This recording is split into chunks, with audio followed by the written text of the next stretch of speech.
1971 সালের 9 নভেম্বর লালমনিরহাটের বড়বাড়ি ইউনিয়নের আইরখামার সরকারি প্রাথমিক বিদ্যালয় মাঠে পাকিস্তানি হানাদার বাহিনীর ব্রাশ ফায়ারে শহীদ হন তৎকালীন শিক্ষাবিদ পাঙানানীর লক্ষ্মীপ্রিয়া দ্বিমুখী উচ্চ বিদ্যালয়ের প্রধান শিক্ষক ও বড়বাড়ি ইউনিয়ন পরিষদের প্রেসিডেন্ট আবুল কাশেম।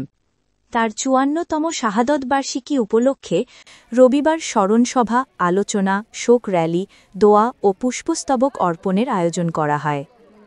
বড়বাড়ি শহীদ আবুল কাশেম মহাবিদ্যালয়ের উদ্যোগে এবং ব্যবস্থাপনা কমিটির সদস্য আমজাদ হোসেন সরকারের সভাপতিত্বে আয়োজিত অনুষ্ঠানে প্রধান অতিথি ছিলেন শহীদের সন্তান, জেলা বিএনপির সভাপতি ও দলের নির্বাহী কমিটির সাংগঠনিক সম্পাদক অধ্যক্ষ আসাদুল হাবিব দুলু। স্মরণসভায় শহীদের স্মৃতিচারণ করেন প্রত্যক্ষদর্শী ময়েজ উদ্দিন মুন্সি, বাবু শ্যামনেন্দ্র মিশ্র, জয়নাল আবেদিন ও বীর মুক্তিযোদ্ধা সাবিক চেয়ারম্যান ইয়াসিন আলী। বক্তব্যে অধ্যক্ষ দুলু বলেন, তার বাবা পাক হানাদার বাহিনীর গুলিতে নির্মমভাবে নিহত হন। পরিবার ক্ষতিগ্রস্ত হলেও দেশের স্বাধীনতার জন্য তার এই আত্মত্যাগে তারা গর্বিত। তিনি জানান, সেদিন তার বাবা ছাড়াও আরও ১১৪ জনকে নির্মমভাবে হত্যা করেছিল পাক বাহিনী। অনুষ্ঠানে শহীদের আত্মার মাগফিরত কামনা করে দোয়া করা হয়।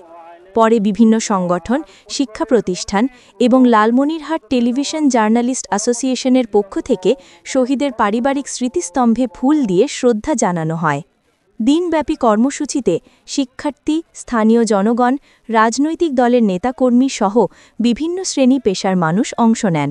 নাটক, সিনেমা, ওয়েব সিরিজ সহ বিশ্বের পপুলার টিভি চ্যানেল সবকিছু একসাথে শুধুমাত্র জাগো বাংলায়।